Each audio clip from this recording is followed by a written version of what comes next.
Começa agora na Vibe Mundial, programa Café com Sexologia. Falando sobre sexualidade, saúde mental e relacionamentos de casais. Apresentação do psicólogo e sexólogo Oswaldo Rodrigues. Olá, pessoas. Eu quero dar as boas-vindas a você que se interessa em discutir questões de sexualidade, relacionamentos de casais, sua saúde mental. Bom, nós temos convidada especial hoje. Eu vou perguntar para o nosso amigo Felipe, que é nosso companheiro do Impassex, e ele também tem algumas funções especiais no nosso curso de especialização em sexologia aplicada, e essa é uma das razões pelas quais ele está aqui. Bem-vindo, Felipe. Obrigado por estar participando, ajudando e mediando essa nova discussão. Quem é a nossa convidada e qual é o tema mesmo? Já pergunto para ele, porque a gente vai... Oi, gente, tudo bem? Queria agradecer novamente ao Oswaldo aí pelo convite. É um prazer estar aqui com vocês. E hoje a gente está recebendo a Giovana, que foi aluna nossa da especialização de sexologia aplicada do Impassex no ano passado, em 2024. Foi me orientando também, a gente estava lá junto durante o ano, e ela veio conversar com a gente de um tema que me chamou muita atenção durante o ano passado, enquanto a gente estava lá, né, fazendo esse trabalho, enfim, que é a sexualidade aí de pessoas em situação de rua. Então, Gi, queria que você falasse com a gente um pouco sobre isso. Cara, bem-vinda, Giovana. Primeiro agradecer o convite do Felipe e do Oswaldo aqui para participar do Café com Sexologia. Então, o tema que eu desenvolvi na pós-graduação lá do Impassex foi a vivência da sexualidade das pessoas em situação de rua. Uau! Da onde veio a percepção de que isso precisava ser estudado? Porque você também está falando de uma das coisas que parece que passam desapercebidas para a maior parte das pessoas. Exatamente, eu também tinha essa percepção de que quando a gente pensa em pessoas em situação de rua, a gente pensa em outras coisas, em alimentação, em moradia, em emprego, em saúde, mas nunca se pensa na vivência afetiva e sexual dessas pessoas em situação de rua. E sexualidade todas as pessoas vivem de uma forma ou de outra, e você, pelo jeito, já descobriu algumas coisas que você vai contar aqui para nós. Vou contar. Então, Felipe, não é a hora dela começar a contar assim... Como é que você fez o estudo? O que você pensou? E vai contando pra gente, a gente vai perguntando aqui. Certo. Ano passado, início do ano passado, eu fiz um voluntariado, muito breve, infelizmente, mas que foi da onde eu tive a vontade de pesquisar sobre isso. Eu fiz um acolhimento de pessoas em situação de rua aqui em São Paulo, era um projeto que existia, e daí foi que eu percebi que... No acolhimento, a gente pensava e discutia sobre redução de danos a vícios como tabaco, álcool e outras drogas. Pensava na questão da alimentação dessas pessoas em situação de rua, buscar oportunidade de trabalho. E também tinha um acolhimento da escuta das vivências dessas pessoas. E eles traziam alguns relatos sobre suas relações na rua, algumas violências que eles vivenciavam. Só que nas discussões, nos trabalhos, não se aprofundavam nessa vivência da sexualidade dessas pessoas em situação de rua. Como eu disse, foi um trabalho breve que eu fiquei, mas daí, como eu tinha que desenvolver um tema de pesquisa na pós-graduação, eu decidi me aprofundar nesse tema. Então, o que as pessoas falavam, né? O que os pesquisadores tinham de estudo sobre isso? Eles traziam a narrativa das pessoas em situação de rua sobre sua sexualidade? Como as pessoas nas ruas vão trazer estratégias para ter suas relações sexuais, para ter seus relacionamentos? Como que estava sendo? É um tema extremamente relevante. As pessoas, às vezes a gente não se dá conta dessa relevância, mas tem alguns dados que são muito interessantes, né, Gi? Se a gente for ver, no ano passado, em 2024, um aumento de 25% em pessoas vivendo em situação de rua no Brasil. Então, a gente tem aí mais ou menos quase 330 mil pessoas em situação de rua no Brasil, né? Isso significa aí mais ou menos 1 a cada 1.000 brasileiros sem moradia. Então, aquilo que a gente fala, né? A gente precisa estar de olho nessa temática e mais do que isso, a respeito da sexualidade, que é um tema que, como você mesma disse, né? A gente olha para muitas outras coisas e acaba não olhando sobre as questões de sexualidade. E conta pra gente um pouco mais sobre esse estudo que você fez, Gi. Então, eu fiz esse levantamento porque, além de toda essa percepção de que a gente olha muito para algumas coisas e não para outras, eu fui buscar o que se tinha em relação às políticas sociais para essa população, o que existia de discussão. Eu descobri que existe a política nacional para pessoas em situação de rua, onde também, de novo, vai abarcar vários eixos de habitação, de trabalho, mas em nenhum momento vai falar sobre os direitos sexuais e reprodutivos dessa população. E quais atravessamentos que vai ter para essa população, né?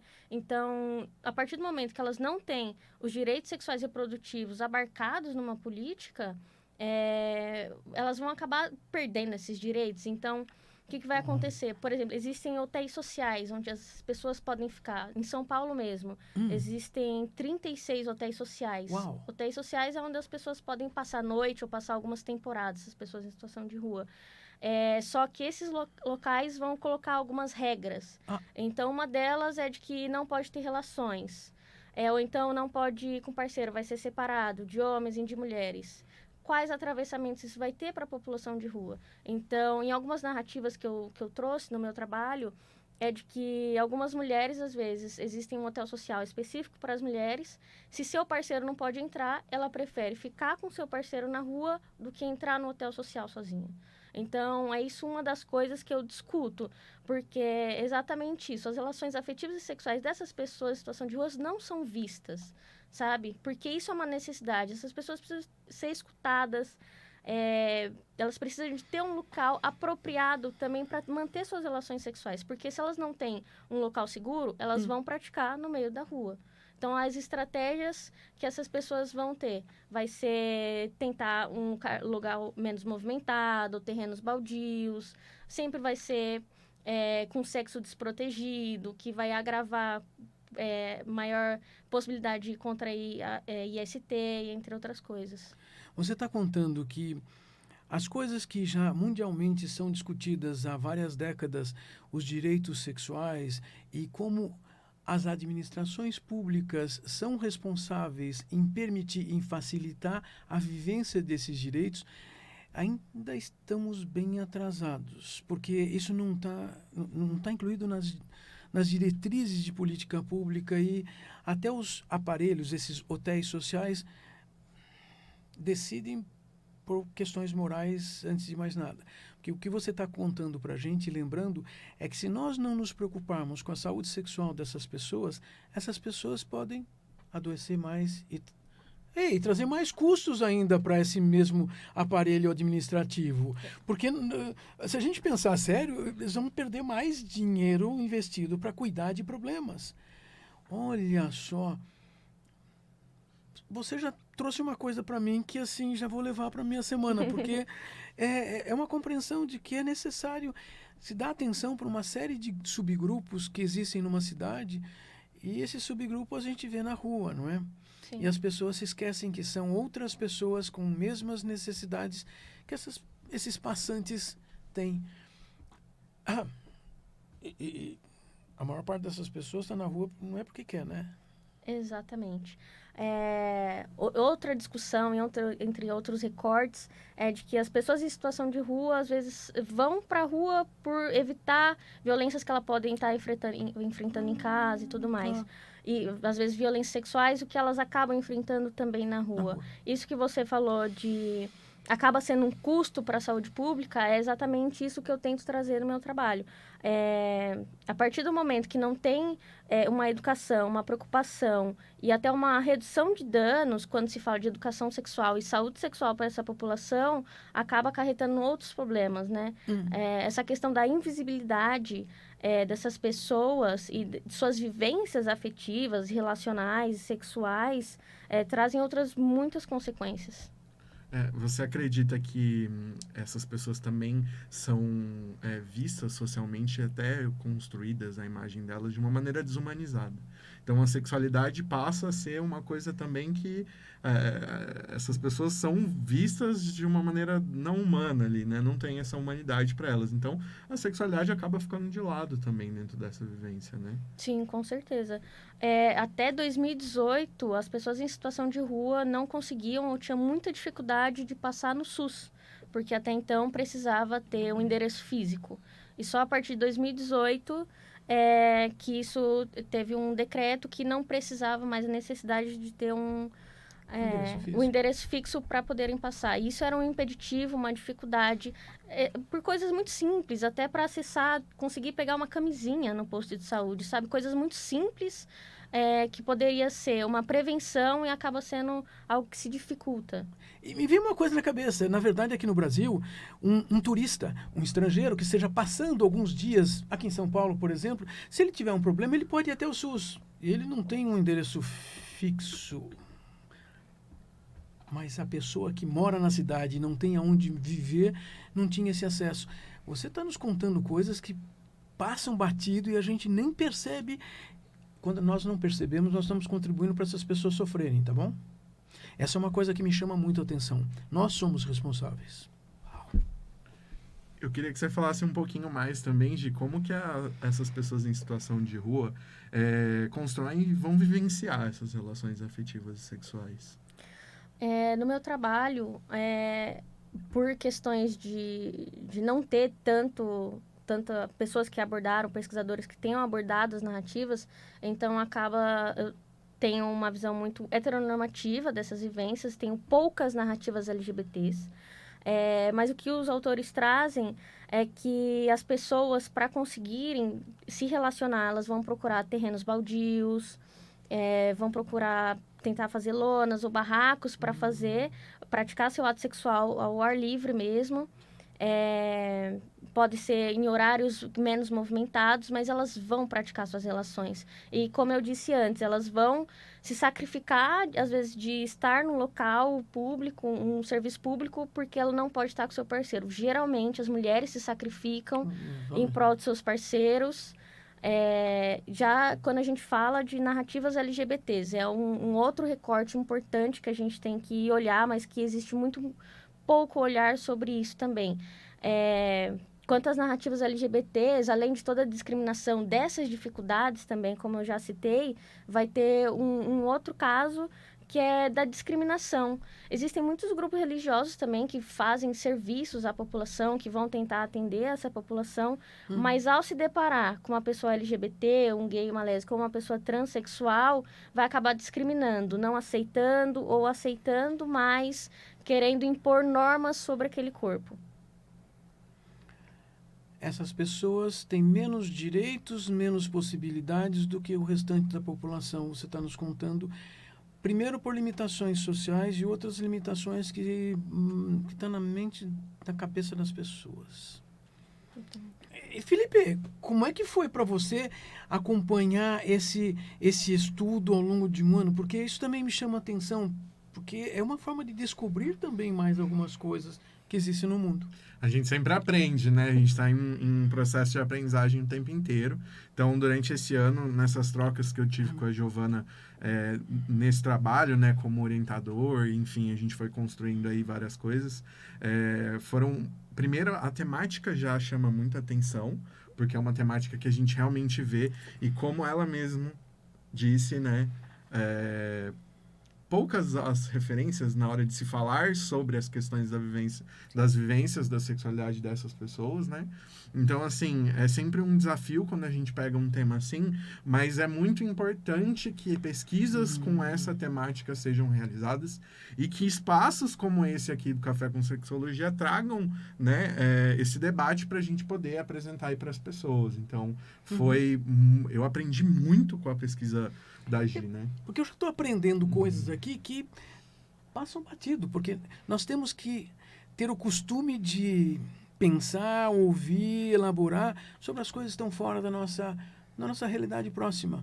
E essas são situações que como eu disse, nós vemos as pessoas numa situação de rua e nós não temos uma aproximação, não temos proximidade. Bom, quantos de nós parou para conversar, perguntar, ou sequer dizer um oi, uma palavra só. Ei, não estou dizendo para você ir lá e dar dinheiro, dar comida. Você já conversou? Conversar mesmo? Aproximar-se como uma pessoa. Existem muitos tipos de moradores de ruas. Porque, assim, eu estou entendendo que, assim, você me contou que existem alguns que também ainda são moradores de ruas que fazem uso desses hotéis sociais. Mesmo assim, você falou 30 e tanto, 36, né? 36 hotéis sociais aqui em São Paulo. E parece muito, mas para a população de São Paulo é nada, né? Pouquíssimo. 36 hotéis sociais significam cerca de 4 mil vagas aqui em São Paulo, sendo que em São Paulo, pelo último levantamento, tem no mínimo uns 80 mil pessoas em situação de rua. 5% só é atendido. Exatamente. E aí, de novo, fico pensando, existem vários tipos. Você já nos contou um tipo. Bom, esses hotéis não permitem os casais, então muitas vezes nós vamos ter casais formados e uma frase que o Felipe usou é um relacionamento afetivo, sexual, afetivo, porque eles têm um compromisso um com o outro de estarem juntos. E aí eles não vão fazer uso desse aparelho do Estado e, no entanto, então nós vamos encontrar pessoas nas ruas que têm um relacionamento afetivo já estabelecido, mantido, que quer manter, quer ser um casal, quer ser uma família igual a outras famílias. Mas existem outros tipos, grupos, pessoas, porque sempre contam pra gente como se fossem todos drogaditos, não é? Sim. Porque essa impressão que se passa. Sim, mas é como eu disse, pela falta de estudos, de autores que tenham trabalhado esse tema, ainda é muito escasso dados sobre isso. Como eu disse, o meu trabalho, infelizmente, foi muito heteronormativo, dentro de trazer narrativas monogâmicas também, mas existem outras vivências também, que a gente pode dizer não monogâmicas. Então, casais que são mais de uma pessoa, ou que não sejam casal de uma mulher e um homem, enfim, são dados que não se tem com exatidão também. Os dados, os números, as informações nós não temos porque não tem gente estudando. E olha que encontramos alguém que está estudando, estudou ou pensou no tema. Pois eu só tenho que agradecer a sua participação aqui, trazendo essas informações, porque isso já coloca a nossa observação no mundo de uma maneira diferente. Quem está ouvindo aqui, quem vem a ouvir, assistir em outros momentos, né? Porque essa é uma vantagem do Café com Sexologia aqui na Vibe Mundial, porque vai ficar no YouTube, tanto da Vibe Mundial quanto do Impassex, do Instituto Paulista de Sexualidade, e no Instagram do Café com Sexologia. Mas essa é uma oportunidade de trazer essa discussão, refazer essa discussão, e talvez a gente consiga ter outros pesquisadores. Essas são coisas interessantes. Vocês que assistem o Café já sabem que uma das propostas nossas é trazer o que principalmente a gente da psicologia faz, porque a gente tem uma limitação também a nossa visão, mas a nossa visão também procura entender como é que as pessoas vivem humanamente. E você está nos mostrando que nós precisamos compreender esses grupos, e são grupos muito heterogêneos, e que a gente faz uma ideia de que eles são todos iguais. Eu acho que essa questão é muito importante, né, Giovana? Porque a gente está falando aí de 330 mil pessoas, né? É um grupo grande no Brasil todo, a maior parte fica aqui realmente na região sudeste. Em São Paulo, você trouxe os dados aí para a gente, e você falando a respeito dessa ausência de dados ou de pesquisas a respeito de vivências de pessoas LGBT, por exemplo, até a própria vivência de pessoas trans, né, que a gente vê. E aí uma questão que eu queria te trazer é se existem grupos dentro desse grupo de vulnerabilidade, assim, né, que sofrem mais as consequências de estar em situação de rua. Você falou do grupos que são mais vulnerabilidades. Dentre isso, eu acho que tem as crianças e os adolescentes que estão em situação de rua, os LGBTs, mas entre os LGBTs, acho que as pessoas trans, pela discriminação que sofrem. Mas para o grupo trans, existe um outro serviço que eu já trabalhei, que é o Transcidadania, que ele é um serviço de portas abertas, tem em vários locais de São Paulo, e que eles vão acolher pessoas, principalmente trans e LGBTs, e que vão fazer essa reinserção dessas pessoas para a sociedade. E eles, sim, esses centros LGBTs, eles vão trabalhar, sim, a sexualidade. Então, é um serviço que é um pouco mais completo. Porque vão trabalhar tanto a reinserção, no mercado de trabalho, a educação, a saúde, tem todo um acompanhamento e também vai ter serviço de saúde atendendo essas pessoas e educando também. Eu sei porque eu já fiz uma participação enquanto estagiária e eu sei que existem esses serviços em vários locais em São Paulo, no Brasil todo, mas eu sei que em São Paulo tem várias regiões aqui. Nós temos várias deficiências, mas você está contando que também a cidade, ao longo das décadas, tem acumulado serviços que em outros lugares não tem, em outros países também não tem, mesmo na Europa. Uhum. Referência, né? A gente se torna referência aqui também em alguns com certeza. pontos, né? Sim. Uma pergunta, se alguém que está ouvindo, assistindo e está ponderando essas discussões, o que elas deveriam estar fazendo para também buscar aproximações desses serviços e poder estar pensando junto essa discussão de sexualidade e moradores de rua? Eu acho que, primeiro, participar de discussões, acho que olhar para a sua cidade. Se você é aqui de São Paulo, eu acho que tem muitas coisas possíveis, tanto profissionais como para a população em geral. Aham. Como eu falei, o Transcidadania é um local aberto. Se você apoiar, participar das oficinas, ou se você é um profissional, que você tenha alguma forma de contribuir, fazendo alguma oficina, algum trabalho nesses locais, isso é essencial. É uma coisa que você pode estar fazendo. Tanto quanto participar de projetos voluntários em ONGs e participar de discussões. E como eu venho dizendo, Felipe e você falaram, é escutar essas pessoas. Não querer chegar oferecendo as coisas para elas, achar que sabem o que elas precisam, mas escutá-las. Você acabou de dizer uma coisa importante. Quem quer participar, ajudar, na verdade, se aproxime desses locais, desses programas, existem já locais que funcionam aí. Vocês podem ser voluntários. É o que a gente pode fazer. A gente não precisa estar lá todos os dias, mas se nós dedicarmos algumas horas na semana, algumas pessoas nós já estamos atingindo.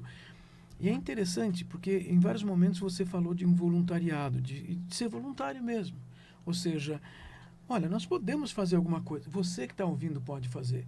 Você participar é muito importante, porque é assim que a sociedade tem condições de ter alguma mudança. Não, sozinho a gente não vai mudar nada. Mas a gente faz a nossa parte. Uhum. Você está trazendo, de novo eu tenho que reforçar isso, você está trazendo um assunto que eu nem imaginava que a gente ia estar discutindo aqui. Por que eu não imaginava? Porque quando nós falamos do nosso consultório, a gente pensa nas pessoas que nos procuram. Só que é óbvio que essas pessoas não procuram consultórios particulares porque elas nem têm chance de chegar perto. E elas também não têm muitos aparelhos sociais aí para fazer terapia na rua, né? Exatamente. E é exatamente por isso que eu falo. Às vezes a gente chega já querendo ajudar, já achando que sabe o que o outro precisa. E às vezes o que ele precisa é ser escutado, ser humanizado. Ele tem histórias, ele tem narrativas. Isso. Tudo que ele vivencia na rua, ele tem necessidades, claro. Mas o que ele vivencia na rua, suas relações ali, tem atravessamentos nele. Então, o que ele vive de afetivo e de sexual tem atravessamentos. E claro que vai reverberar por toda a vida dele. Então, o que eu trago como proposta é dar atenção a essas pessoas, olhá-los, visualizá-los. Caramba! Olha, nosso horário está terminando, mas a gente tem que aproveitar, né, Felipe, para falar de uma coisa que eu acho que nós três vamos estar participando lá, assistindo, que é o nosso congresso. Vocês podem ajudar a contar para o pessoal que está ouvindo qual é o congresso mesmo? Então, em maio, aqui em São Paulo, vai estar acontecendo o Congresso Internacional Multidisciplinar em Sexualidades, o SINSEX, dias 8, 9 e 10 de maio, aqui no bairro da Liberdade, em São Paulo. Uma ótima oportunidade para você participar de discussões como essa, se aprofundar, ver apresentações de trabalhos, ver o que está sendo de novo pesquisado, né, as novidades na área da sexualidade. E as inscrições continuam abertas no site do Impassex, que é o www.impassex.com.br. Eu, com certeza, vou estar lá, acompanhando também meus colegas de profissão e de outras áreas também. Vai ter muitas temáticas e é o momento de visualizar o que está sendo estudado na área da sexualidade. Importantíssimo. É verdade, você sabe. Gente, um congresso é um local onde um grupo de pessoas que têm os mesmos objetivos, querem discutir a mesma coisa, vão estar lá trocando.